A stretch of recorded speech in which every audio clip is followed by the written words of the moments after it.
You promise yourself, this time will be different. You set goals, you feel motivated. You plan carefully. And then, you don't follow through. You procrastinate. You avoid. You delay.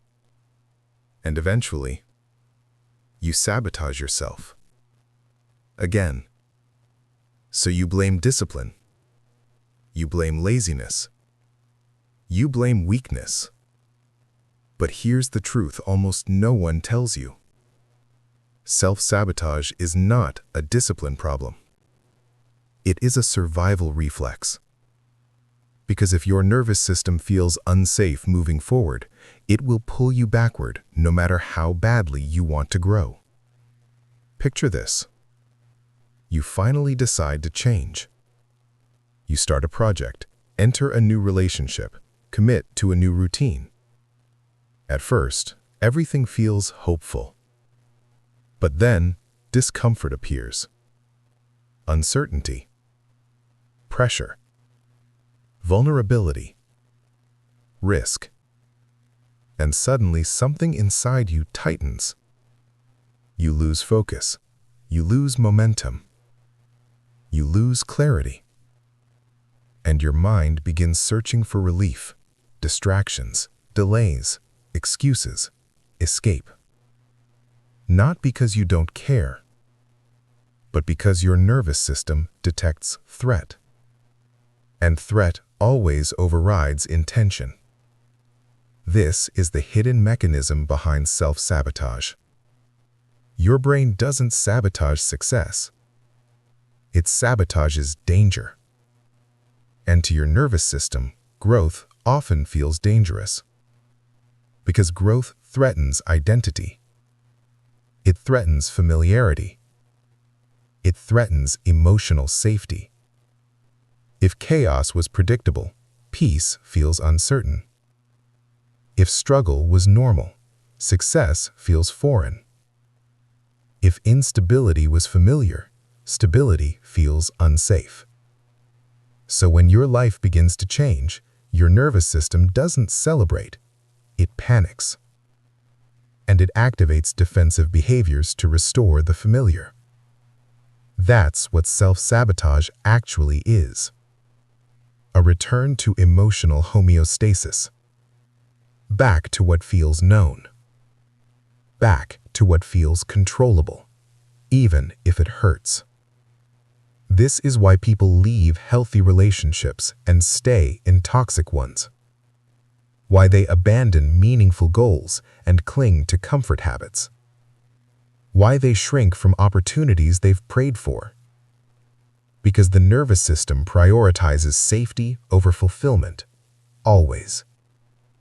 And here's the most painful part. If chaos shaped your early emotional environment, your body learned chaos equals normal, calm equals unfamiliar, safety equals unpredictable. So now, whenever life becomes stable, your nervous system becomes restless. When peace appears, anxiety follows. When progress happens, resistance emerges. Not because you're broken, but because your body is scanning for the danger it expects, so it creates it. This is why some people sabotage right before success. The closer they get to change, the louder the alarm becomes. Their nervous system whispers, something bad always happens when things feel good, so it acts preemptively. It collapses momentum. It creates conflict. It manufactures delay. Not to destroy your future, but to protect your nervous system from emotional shock. And that changes everything. Because self-sabotage is not stupidity. It's protection.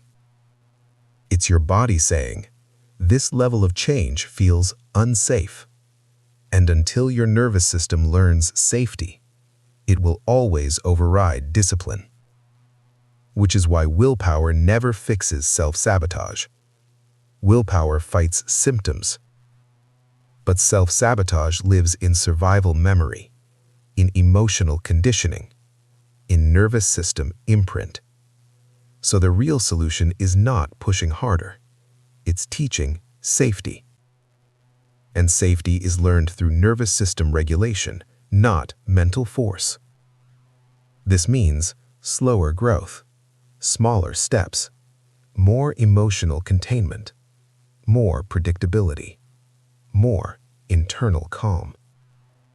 When your nervous system begins to associate progress with safety instead of danger, self-sabotage naturally dissolves. Not because you tried harder, but because your body no longer needs to protect you from growth. This is why people who heal don't become hyper-disciplined. They become steady. They become consistent. They become grounded. Because their nervous system is no longer fighting their goals. It's supporting them. And that's the shift. From force to safety. From discipline to regulation. From self-punishment to self-trust. So if you've been stuck in cycles of self-sabotage, this is your reframe. You are not weak.